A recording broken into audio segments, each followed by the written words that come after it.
Persepsi adalah biang masalah. Percayakah Anda bahwa dalam pelajaran Millionaire Mindset, persepsi merupakan hal nomor satu yang wajib dirubuhkan? Karena disampaikan di sesi awal, inilah pelajaran yang paling banyak menghasilkan resistensi atau perlawanan dari banyak peserta, termasuk saya. Contoh persepsi beberapa orang yang berkomentar seperti ini. Zaman sekarang banyak perempuan matre, lihat lelaki hanya dari ukuran materinya. Dalam Millionaire Mindset, persepsi bukan seperti itu, tapi seperti ini. Hanya lelaki yang kere yang bilang bahwa semua perempuan matre. Anda lihat bedanya kan? Persepsi ini bisa membuat Anda tertohok-tohok, tetapi hati kecil sebenarnya mengiyakan juga. Atau contoh lain persepsi seperti ini. Belagu banget sih ini orang, pakai motor Harley, suaranya menggelegar berisik, gayanya sombong. Sering kita mendengar komentar orang seperti itu, bukan? Akan tetapi sebenarnya pernyataan tersebut merupakan antitesa atau lawan dari sisi konsius pikiran yang menyatakan saya tidak mampu beli motor Harley. Karena itu sebagai pelampiasan, keluarlah omongan negatif yang mengutarakan persepsi dari sisi buruknya. Di awal-awal sesi, semua diacak-acak begini. Ya, otak kita rasanya seperti dibolak-balik. Ini merupakan suatu hal yang membuat tidak nyaman, tetapi dalam pikiran hati kecil kita rasanya seperti ada yang nyeletuk. Iya juga sih, karena sudah ada kesepakatan di antara sesama peserta dan fasilitator yang mengajarkan bahwa mereka akan menggunakan bahasa langsung. Mau tidak mau, persepsi tersinggung. Harga diri, gengsi, atau ilmu, atau apapun yang dipegang sebagai kebenaran versi diri peserta harus ditanggalkan, harus ditinggalkan. Sama seperti sahabat yang mendengar atau menonton video ini. Anda harus berani meninggalkan apapun yang Anda pegang saat ini demi pelajaran baru yang akan kita dapat bersama video ini. Pasalnya, membawa persepsi lama akan membuat Anda menjadi seperti Anda sekarang. Jadi, di dalam video ini, kalimat dan kata-kata Derek akan menjadi senjata percepatan pembelajaran. Contohnya ketika saya dijadikan subjek tanya jawab, Mr. Mardigu, what do you think about Bentley or Rolls Royce? Quick answer, no thinking please. Saya jawab, mobil mewah, mobil mahal, mobil orang kaya, mobil buat pamer. Good, that's a snap answer, very straightforward, and it shows that you are having a poverty conscious, katanya. Dia mengatakan bahwa saya memiliki kesadaran miskin, poverty conscious. Iya, dia bilang itu membuktikan bahwa saya memiliki kesadaran miskin. Sekali lagi, kemudian dia melanjutkan, kamu berjarak dengan kekayaan, karena itu kamu kerja sekuat tenaga, tapi pola pikir kamu miskin akan membawa kembali kamu ke dunia miskin. Saya terkejut dengan penjabarannya, tapi karena sejak awal sudah disepakati untuk tidak boleh tersinggung dan harus siap jika persepsi kita dirubuhkan, kata-kata tersebut pun rasanya nancep langsung ke akar pikiran bawah sadar saya. Bruce, how about you? Si fasilitator Geoff bertanya kepada peserta dari Filipina yang botak, skinhead. Dijawab cepat oleh Bruce, that's my car. Kontan seisi kelas tergelak. That's what you call prosperity conscious, tukas si Geoff. Ya, Geoff langsung berkata bahwa itu adalah kesadaran kemakmuran. Kalimat itu membawa saya melamun. Teringat kembali suatu masa ketika saya sedang berdialog dengan Ketut Mas Agung, anak ketiga dari keluarga Mas Agung, pendiri toko Gunung Agung, toko Wali Songo, pemilik Pullman Hotel, gedung Wisma Nusantara, dan banyak hotel lagi. Saya mengenal Ketut Mas Agung lebih dari 25 tahun, bahkan sampai saat ini kami masih seminggu sekali bertemu dan masuk dalam WA group bersama. Suatu hari saya bertanya kepada sahabat saya ini, bro, bagaimana asal muasal keluarga Mas Agung membangun bisnis yang berkelimpahan hingga makmur seperti sekarang? Awalnya apa yang almarhum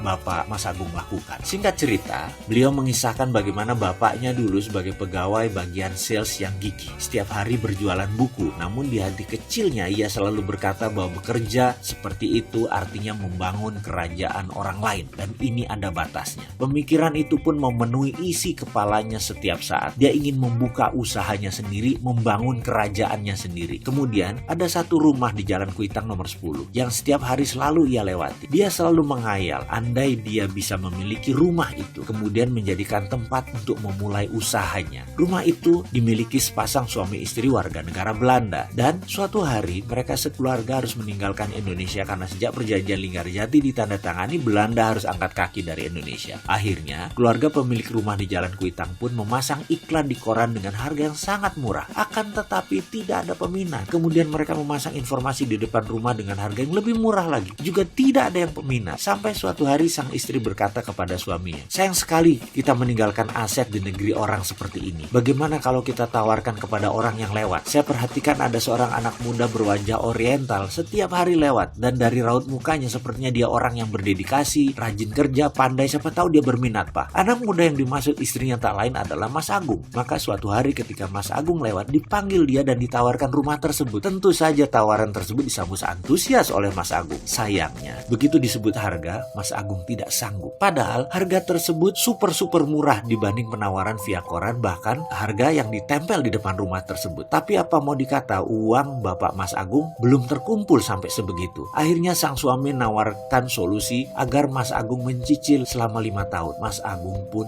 menyetujui. Dia berusaha keras bekerja, menyicil kewajibannya yang dikirim langsung ke Belanda. Dan benar, 5 tahun kemudian dia lunasi rumah tersebut. Sahabat saya, Ketut Mas Agung menyimpulkan, begini Mardigu, misalnya dulu bapak saya tidak pernah menyatakan berkali-kali bahwa dia akan punya bisnis sendiri. Misalnya dulu bapak tidak pernah membatin setiap lewat rumah tersebut bahwa dia ingin memulai bisnis dari sana. Ini rumah saya. Misalnya dulu dia tidak mengulang-ulang mantra dalam dirinya, ini rumah saya, ini kantor saya, ini kerajaan bisnis saya mulai dari sini. Pasti rumah itu dibeli orang lain, bukan ditawarkan kepada dia. Ketika dia berkata tidak mampu, pasti sepemilik rumah akan mencari pembeli yang mampu, bukan menawarkan solusi menyicil kepada dia. Ya, intinya adalah percaya sebelum terjadi, pasti akan terjadi. Dan hal ini rupanya diwariskan kepada ketiga anak-anaknya. Pada saat sesi tanya jawab dengan Geoff tentang persepsi prosperity conscious versus poverty conscious atau kesadaran kemakmuran melawan kesadaran miskin, saya pun nyambung dan saya memperoleh aha experience atau pengalaman yang membuat dalam hati saya berkomentar, aha, saya ngerti sekarang bahwa prosperity conscious itu harus ditanamkan jauh-jauh hari dan semuanya pasti terjadi. Melihat ke dalam diri. Coba kita merenung sebentar, coba Anda melakukan hal yang biasa disebut dengan istilah inward looking atau melihat ke dalam diri. Bisakah Anda menceritakan bagaimana selama ini uang datang kepada Anda? Bisakah Anda mengenal pola uang datang ke Anda? Ada berapa cara uang datang ke Anda? Mungkin agar lebih cepat saya bantu dengan pertanyaan. Apakah uang Anda diperoleh dengan bekerja? Atau diberi orang tua Anda? Atau diberi oleh suami? Atau diberi oleh pasangan hidup Anda? Atau dari hasil usaha sendiri, atau dari dagang, atau dari gaji, atau dari meminta kepada orang lain? Apapun itu, sewaktu Anda melanjutkan video ini, mungkin ada di antara Anda yang sudah lelah dengan masalah keuangan, sudah capek dengan ketergantungan kepada orang lain, serta sudah tidak bisa lagi mencari cara untuk menutupi semua kewajiban yang terus meningkat setiap bulan, setiap harinya, setiap tahunnya. Dan mungkin Anda setuju bahwa Anda memilih untuk menyudahi masalah finansial ini. Anda memilih bertanggung jawab atas apa yang terjadi di depan Anda. Anda memilih untuk menyetop ketergantungan kepada orang lain. Anda memilih menjadi pribadi yang menang. Anda memilih untuk menjadi bagian dari solusi. Tidak ada yang namanya keunggulan. Yang ada hanyalah pengulangan. Misalnya, sekarang kita bayangkan. Misalnya ya, ini hanya pelajaran untuk memberikan pemahaman terhadap persepsi Anda. Bayangkan ada seorang perempuan cantik berdiri di dekat halte, dekat jembatan Semanggi di Jalan Jenderal Sudirman. Waktu menunjukkan pukul 12 tengah malam. Perempuan cantik dengan tinggi semampai berkulit putih tersebut berpakaian rapi, sesekali melihat jam di tangan kanannya. Ada beberapa orang berdiri bersamanya, tapi perempuan yang satu ini menarik perhatian karena kecantikannya. Kalau dilihat sekilas, usianya tak lebih 25 tahun. Make up-nya tipis, kecantikan alaminya terpancar. Anggaplah Anda sedang mengendarai mobil dan Anda berjalan perlahan di depan halte tersebut. Kira-kira apa yang terbesit pertama kali dalam pikiran Anda tentang perempuan cantik berdiri di sisi kiri jalan yang disoroti jelas oleh lampu merkuri dekat halte tersebut? Mungkin ada yang menebak, ini pasti cewek nakal sedang menjajakan diri. Atau ada juga yang menyatakan begini, mungkin perempuan ini baru pulang kerja shift malam dari hotel di Bilangan sekitar situ. Pokoknya macam-macam, pasti ada yang positif, ada yang negatif. Keduanya bergantung kepada template kepala kita masing-masing. Lantas, bagaimana template di kepala seorang tercipta? Mengapa manusia satu dan lainnya berbeda? Karena perbedaan itulah output atau hasilnya berbeda-beda juga. Ada manusia yang sukses, ada yang biasa saja, ada yang gagal, dan ada lagi beragam hasil lainnya. Template jalannya pikiran atau mind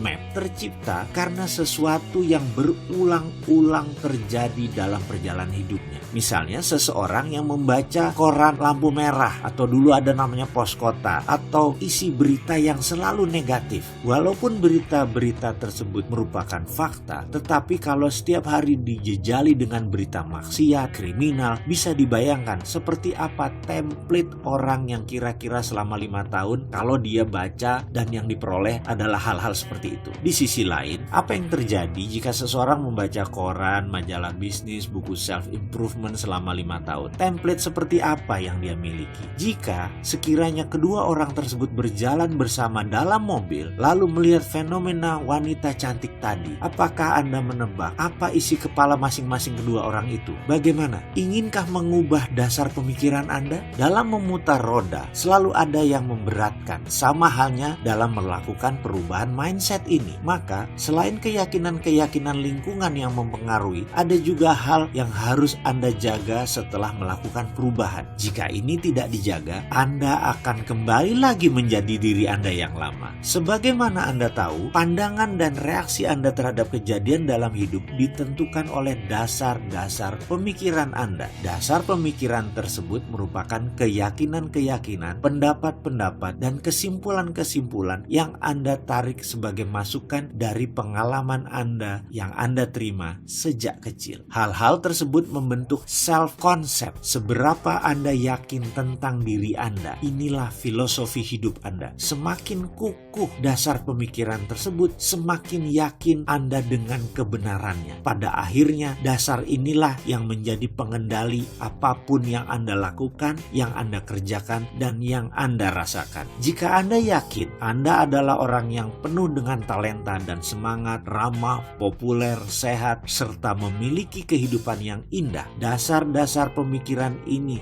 yang akan membawa Anda kepada penetapan sasaran hidup. Jika Anda belum memiliki template dasar tersebut, lakukan perubahan dan pasang template dasar tersebut dalam diri Anda. Lakukan seperti yang pernah dan terus saya lakukan. Ingat, yang penting bukan apa yang terjadi kepada Anda di dalam kehidupan ini, tetapi bagaimana reaksi Anda. Juga bukan dari mana asal Anda, tapi kemana tujuan Anda dan bagaimana Anda mencapainya. Sesungguhnya tujuan Anda hanya dibatasi oleh keilmuan dan imajinasi Anda. Padahal sebenarnya imajinasi itu tak terbatas. Jadi tujuan Anda sesungguhnya menjadi tak terbatas pula. Inilah dasar pemikiran dan keyakinan yang Anda perlukan untuk menunjang potensi sukses Anda.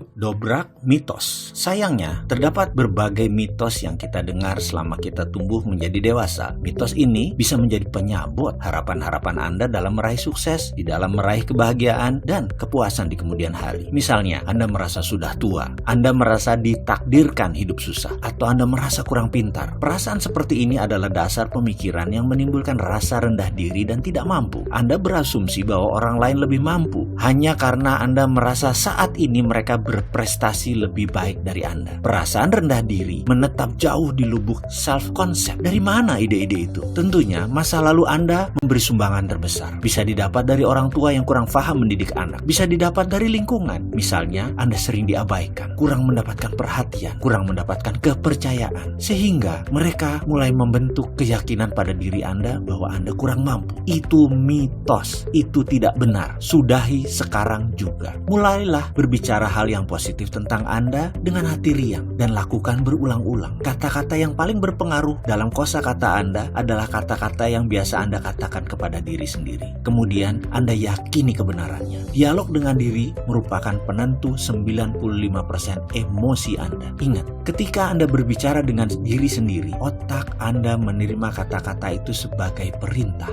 Your wish is a command. Pikiran tersebut menyebar ke seluruh tubuh, kemudian menyesuaikan dengan perilaku, citra diri Anda, dan tindakan Anda sesuai dengan kata-kata Anda. Oleh karena itu, mulai sekarang berbicaralah dengan diri sendiri dan gunakan kata-kata yang sebenarnya Anda ingin terjadi kepada diri Anda. Dengan bahasa lain, hindari mengatakan apapun dalam diri Anda tentang sesuatu yang Anda tidak harapkan terjadi pada diri Anda. Ucapkan hanya kata-kata yang memberi pengaruh positif dalam diri Anda. Ingat, bahkan celetukan tentang hal di luar diri Anda bisa kembali ke Anda juga. Jadi, segala celetukan, komentar, opini, pendapat, serta kata-kata dalam diskusi, dalam dialog, pilihlah hanya yang membuat Anda menjadi lebih baik atau orang sekeliling Anda menjadi lebih baik. Begitupun ketika mengeluh, curhat, dan sharing, hanya ucapkan kata-kata yang baik-baik saja. Kata-kata, saya bisa, ini mudah, ini menyenangkan, saya yang terbaik, ini milik saya. Kata-kata seperti itu merupakan program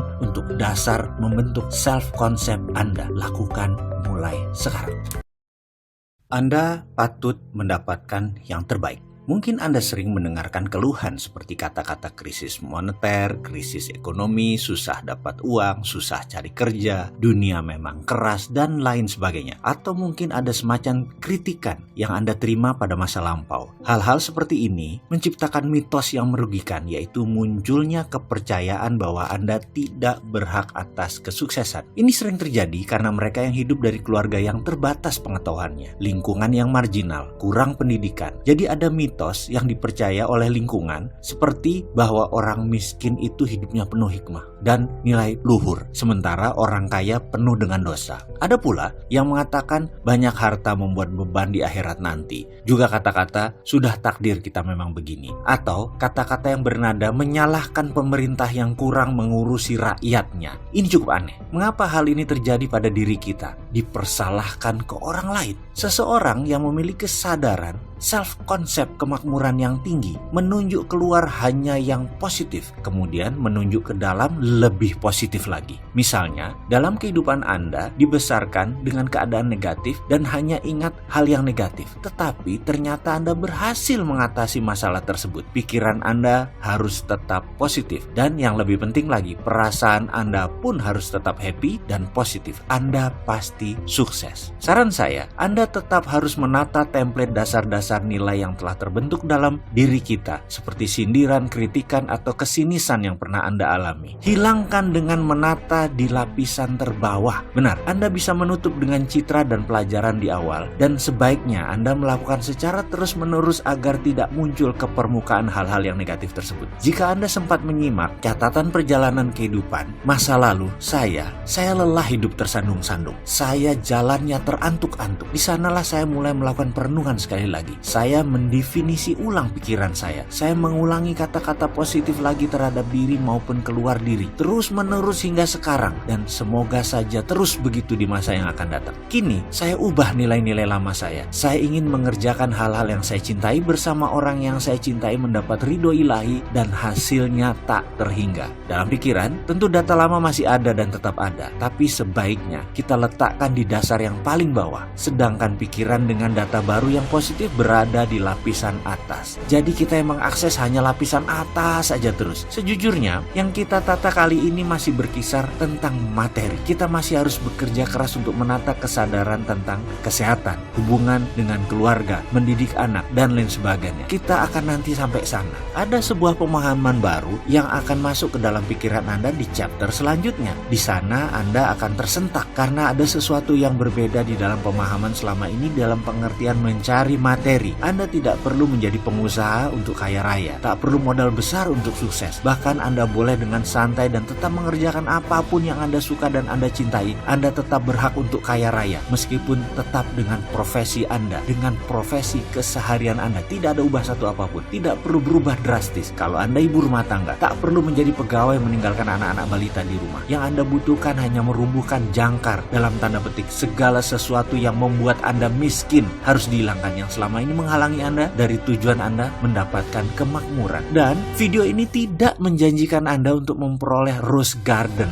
bahwa semuanya mudah, semuanya enteng, semuanya mudah membalik tangan. Tidak sama sekali. Yang harus disadari adalah semuanya dimulai dengan keyakinan, yaitu keyakinan baru. Jadi sekali lagi saya ulangi, siapa bilang mau kaya harus berbisnis? Siapa bilang sukses itu mudah, hanya perlu bekerja pintar tanpa modal, tanpa kerja keras? Kita akan luruskan semua itu. Saya jamin yang berbicara bahwa untuk sukses harus berbisnis, atau ada yang mengatakan sukses itu mudah tanpa kerja keras, tanpa modal, tanpa kerja pintar, adalah seorang pembelajar yang baik, tapi bukan pelaku yang menjalankan roda ekonomi. Yakinlah, yang berkata seperti itu pasti orang yang bertujuan baik. Namun bagi saya, niat baik tersebut sering misleading, membuat manusia lain jadi salah arah. Jadi pemahamannya harus diperdalam agar lebih benar, bukan hanya jargon. Saya tahu sekali niatnya memotivasi orang agar orang tidak patah semangat dengan kondisi saat ini. Saya juga paham sekali bahwa pemutar roda ekonomi saat ini banyak datang dari kalangan yang memiliki sedikit pendidikan sekolah dengan sedikit modal, bahkan ada yang tanpa modal. Cerita tentang orang-orang seperti ini menjadi semacam pendekatan mirroring agar satu rasa. Kemudian dibandingkanlah dengan kisah-kisah orang sukses di dunia yang juga tidak bermodal, tak berpendidikan. Tujuannya sama, yaitu agar memotivasi untuk bersemangat. Dan itu tidak salah, ini benar dan saya setuju sekali. Akan tetapi, siapapun yang mengatakan hal tersebut sebaiknya menjelaskan lebih dalam lagi. Yang disebut begini, misalnya berbisnis properti tanpa modal, sebaiknya diterangkan lagi dengan benar. Itu broker properti atau pebisnis properti. Gak mungkin lah bisnis properti tanpa modal. Ini harus diluruskan. Kalau broker, memang modalnya duitnya sedikit, karena memang tanah orang, aset orang, kita hanya menjual diri dan memasarkan. Fee yang didapat merupakan imbalan dari jasa kita. Lain halnya dengan pebisnis properti. Pebisnis properti belum mulai berjualan dan berbisnis, sudah sibuk dengan biaya-biaya dan sudah keluar modal. Mulai dari HO, undang-undang gangguan, AMDAL, IMB, dan lain sebagainya. Dan itu sudah keluar uang. Dari mana katanya pebisnis properti nggak pakai modal? Itu broker, sekali lagi. Lalu, berbisnis properti tanpa modal itu di mananya? Nggak ada kan? Udah deh, jadi kita harus jujur mengatakan bahwa bisnis pasti pakai modal, tapi kaya bisa tanpa modal. Jadi, daripada ngusung woro-woro bisnis properti tanpa modal, menurut saya akan lebih baik jika menginformasikan, diperjelas. Misalnya, cara menjadi sales properti yang baik, cara melipat gandakan penjualan properti Anda, dan semacamnya. Menurut saya ini lebih jujur dan tidak memberi harapan palsu kepada orang-orang yang haus sukses. Ada juga yang mengusung jargon kerja pintar. Ini biasanya pemain bisnis MLM. Dan sekali lagi, ini bukan hal yang salah. Ini benar, kerja pintar. Karena kerja Anda hanya jualan produk. Anda tidak perlu memikirkan gudang, distribusi, administrasi, atau izin-izin. Anda tidak perlu susah-susah menciptakan merek dan lain sebagainya. Anda hanya perlu membangun sales team, berjualan dan memotivasi. Titik. Itu memang kerja pintar. Anda hanya mengerjakan 30% dari sisi bisnis. Namun, leader seperti itu tidak bisa mengatakan bahwa ber-MLM itu berbisnis. Ini hanya strategi salesmanship. Sales adalah bagian dari bisnis dan bukan berbisnis. Kalau Anda memiliki bisnis jaringan tersebut, barulah Anda menyebut diri Anda pebisnis. Ada juga yang mengatakan Bill Gates tidak menyelesaikan sekolahnya, atau Lim Swee Lyong tidak sekolah. Pengusaha lain juga tidak sekolah formal, tapi pada kaya-kaya. Ini menimbulkan pemahaman yang keliru juga bahwa pendidikan itu tidak diperlukan untuk berbisnis. Enggak. Ini harus dibenarkan. Hal ini juga sebenarnya saya tidak menentang ada orang kaya dengan tidak sekolah. Bisnis memang open source, semacam pintu terbuka. Mau orang tidak berpendidikan, tidak beragama, tidak bermoral, kejam, baik hati, atau usaha jenis apapun, Anda bisa saja sukses. Bisnis sukses tidak bisa diklaim sebagai hanya tempat orang tidak berpendidikan. Itu tempat semua orang dengan latar ras apapun, agama apapun, dengan ilmu apapun. Bagi saya, maaf ya, ini hanya pendapat pribadi. Benarlah banyak orang tersebut tidak berpendidikan formal. Akan tetapi, kalau Anda berada dekat mereka, akan terasa bahwa ilmu mereka tinggi sekali. Ya, mereka sangat berilmu. Dan dalam menuntut ilmu, memang tidak diperlukan sekolah formal. Selama Anda bisa belajar, bisa berilmu, sekolah formal hanya pelengkap. Seorang Ciputra, misalnya, Karena sejak lahir sudah melihat timbangan terigu, telur di matanya ketika orang tuanya berdagang. Dari bayi dia sudah mengenal tawar-menawar, berjualan, menentukan harga, melayani pelanggan, walaupun saat itu hanya skala warung. Nah, ini sebuah keilmuan yang dipelajari melalui jalan hidupnya. Siapa yang bisa melawan keilmuan dagang seperti itu? Mau makan sekolah sampai S3 di perguruan tinggi ternama sekalipun, gak akan diajari hal itu. Lalu sewaktu dia berbisnis di usia 20 tahunan, sebenarnya dia sudah memiliki ilmu dagang sebagai platform pola dalam pikiran bawah sadarnya. Jadi, berbisnis merupakan matriks yang rumit, yang seharusnya tidak dipikirkan tetapi dijalankan. Untuk berbisnis, Anda harus memiliki komitmen dan ide yang terlatih. Bahkan sahabat saya mengatakan, sekreatif apapun ide Anda, kalau tidak laku dijual, namanya Anda tidak kreatif. Kesimpulan, Anda harus dipercaya. Kalau kepercayaan orang terhadap Anda tinggi, apapun yang Anda berikan, bahkan meskipun menurut mereka ide Anda jelek atau produk Anda buruk, pasti tetap dibeli. Lalu, benarkah tidak perlu kerja keras? Saya meneliti dalam-dalam hal ini. Saya percaya semua orang kaya, orang sukses adalah pekerja keras. Namun, mereka bukan saja pekerja keras, tapi orang yang tahu memanfaatkan waktu. Mereka bekerja keras, iya, tapi begitu liburan, mereka benar-benar menikmati liburannya dan enjoy. Mereka pandai membagi waktu di antara kerja, di rumah, bersosialisasi. Kata-kata work hard, play hard